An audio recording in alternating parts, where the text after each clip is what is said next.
Di tengah kabut pagi yang menyelimuti dataran Kedu, berdirilah sebuah bangunan agung.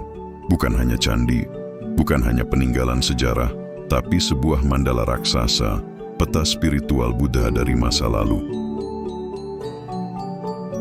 Tapi, apa sebenarnya mandala itu?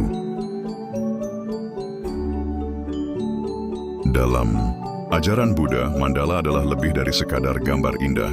Ia adalah simbol alam semesta yang terstruktur secara sempurna, harmonis, dan spiritual. Di tradisi Tibet, biksu-biksu membuat sen mandala selama berhari-hari, hanya untuk dihancurkan setelah selesai. Mengapa? Karena dalam Buddhisme, segalanya tidak kekal. Bahkan keindahan dan keteraturan pun akan sirna.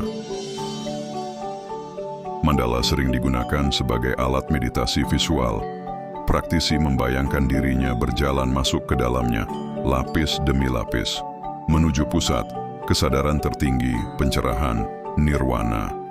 Mandala adalah peta batin bagi para Buddhis, panduan dari dunia penuh ilusi ke kedalaman jiwa, menuju kebijaksanaan sejati.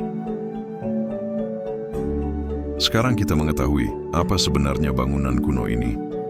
Candi ini dibangun seperti mandala 3 dimensi, terdiri dari 3 lapisan kehidupan dalam Buddhisme.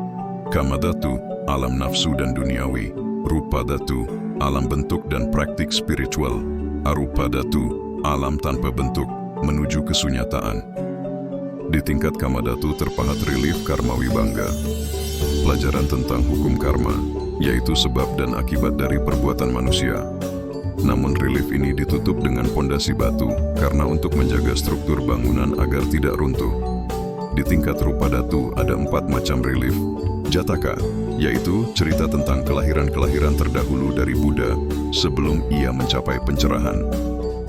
Avadana, yaitu cerita inspiratif tentang perbuatan bajik yang dilakukan oleh tokoh lain selain Buddha, yang membuahkan hasil besar.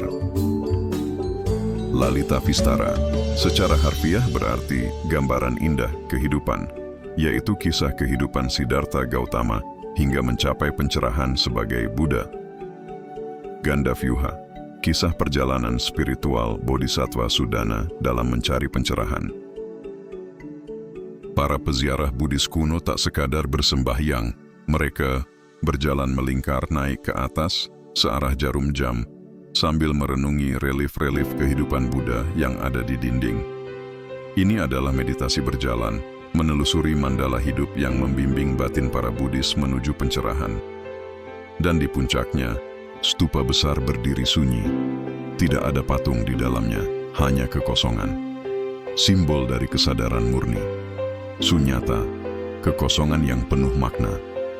Dari atas, Borobudur menyerupai mandala bunga teratai, menunjukkan bahwa para arsitek masa lalu memahami betul bangunan ini bukan sekadar tempat ibadah, tapi alat transformasi jiwa.